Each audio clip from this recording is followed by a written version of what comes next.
New here at 10, the housing market is a common topic here in the Med City. It's a hot topic, as well as in the presidential election coming up this fall. The Harris-Walz campaign says if elected, it's going to do something about the housing shortage, while Republicans question why Harris hasn't done it during her time already in office. KIMT News 3's Emma Esteb is breaking down the stats here in Rochester and how both sides of the aisle are responding to this issue.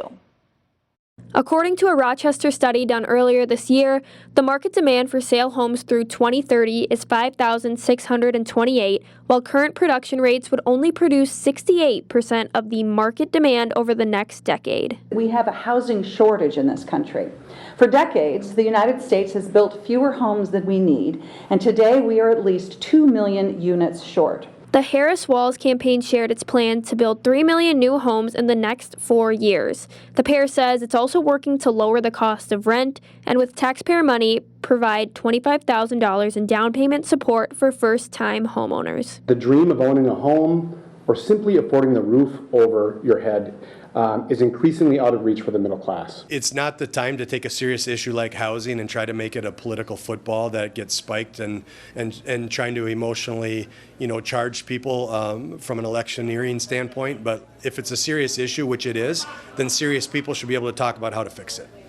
According to Realtor.com, in July of this year, the median listing home price in Olmsted County was $415,000, trending up nearly 8% year over year.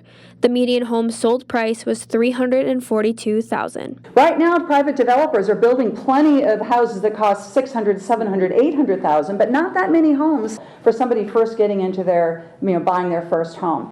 Republicans voiced their thoughts on how this issue impacted the former president. First of all, it's a little bit laughable because they've been in the presidency for the last 4 years. Vice President Harris has literally have the keys to the White House for the last 3.5 years. So somehow this is Donald Trump's problem. So let's take a look at the numbers. According to renthop.com, here is a look at average rent in Rochester since 2014. You can see the upward trend, of course, with a major spike down to $742 a month in November of 2017. Since April of 2022, though, rent for a 2-bedroom apartment has averaged above $1,000 a month, peaking in November of last year.